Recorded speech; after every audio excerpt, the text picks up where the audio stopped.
What is up, everybody? This is Lyle, No Hippie Trucking and Transportation. I am coming at you from the way station about 5 miles away from the Petro on I-35 Exit 11. I believe that is Albert Lee or Albert Leah, however you pronounce it. I'm about 5 miles from that truck stop, and the reason I'm sitting here is that these roads are so bad, I didn't even want to go the additional 5 miles. This is the worst road conditions I've ever driven in. I've seen multiple jackknifes. One guy jackknifed right in front of me, causing me to get a critical event. And we're all going like, 15. Well, he might have been going a little bit faster, but 15 miles an hour or something like that. Still having issues keeping this trailer on the road. I am empty. I got with my fleet manager and told him, you know what? I'm going to shut this bad boy down. There is no way I'm going to make this pickup in Sioux Falls, South Dakota. Even though the pickup is at basically 9:30 p.m. Road conditions are not going to be getting anything but worse. And so here I sit. And I'm going to tell you that,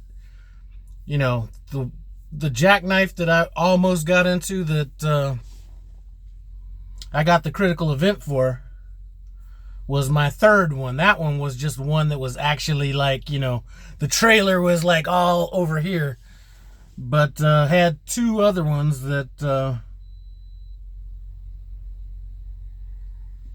they were just minor jackknifes. And like I said, I'm going like under 20 miles an hour this whole time. So these road conditions are no joke, especially being empty. What else has happened? Well, I got stopped on a hill out here. Somebody in a truck didn't have any traction, and they basically stopped. I was right behind him, so I'm stopped. And I remember my locking axle, so what I did was I backed up about 45 yards, got onto the rumble strip, and then got out and went around him. But this is no joke. I mean, this probably, I don't think I've seen this many cars and trucks on the side of the road in my entire time driving. I mean, I thought Wyoming was bad, but this shit here is ridiculous. And it's a little bit windy, so I think that the wind is really... Hey, tell that driver I'll back up for him.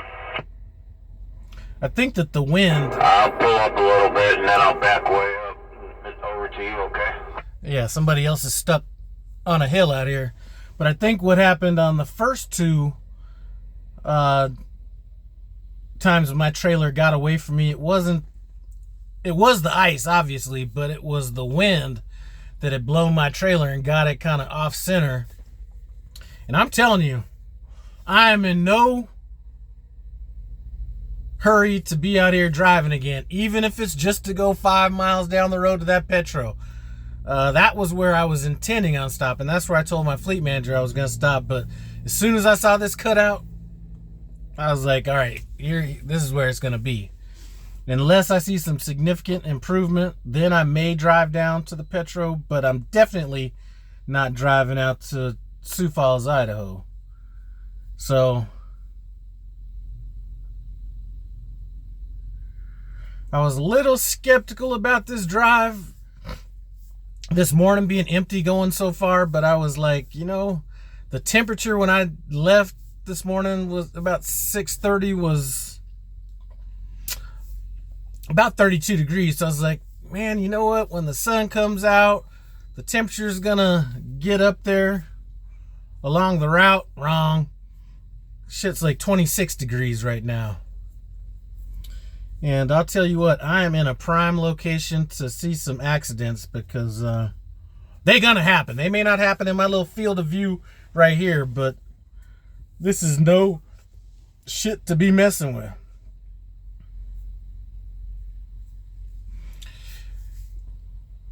Anyway, maybe a little helpful tip for some of you guys. Like I said, I was stuck behind that truck in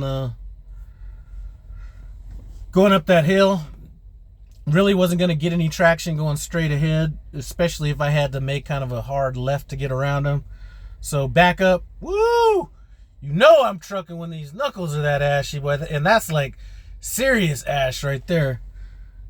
Hands look like a third grader that just got done cleaning up chalkboard erasers. But back up.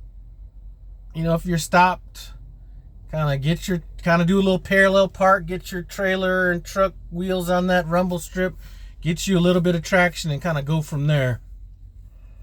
One thing I did want to mention, because somebody mentioned it in a comment yesterday, you're not going to want to be ripping and running with the axle lock on. You're going to want to keep it slow, and you're not going to be wanting to do a lot of turning and stuff like that. So that's just a situational thing right there. It looks like a few other smart people are trying to get in here. I think a lot of people are trying to make it to that Petro.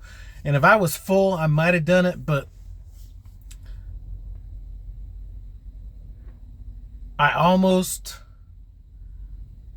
saw my trucking career flash in front of my eyes. I don't think I would have rolled it. So maybe it wouldn't have been over, but I thought I was about to get in that damn ditch. So, and I was on the wrong side of that ditch. I would have been where all the wires and stuff are between the two. Between, you know, the median and the highway. So, definitely would have had some damage to the truck on that.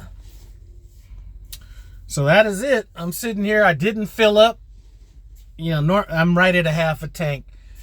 I was gonna fill up when I left. Not that it's gonna be that big of a issue, but I don't like being this low in fuel. But I didn't fuel up because the weight of the load that I was gonna be picking up, which I told my fleet manager, 46,000 pounds. I said I can't pull that much. My truck and trailer weighs more than what's going to allow that. So he said, well, it's not a lightweight contract, so they'll have to make it work or something like that. So I'm not 100% mad at not pulling that load going down to Laredo, Texas.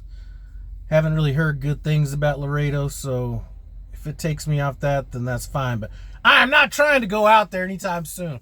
I need to see some sunlight on this road before I get going anywhere. But that's about it. Just wanted to stop in with this little update. Remember, you know, one thing that they keep saying in these meetings is when somebody gets in an accident, they're like, well, I was almost about to shut down. And I'm telling you, I would have shut down way before this, but I was like in no man's land by the time it started getting bad, and there was just nowhere to shut down. But listen, none of these loads are worth you getting in an accident.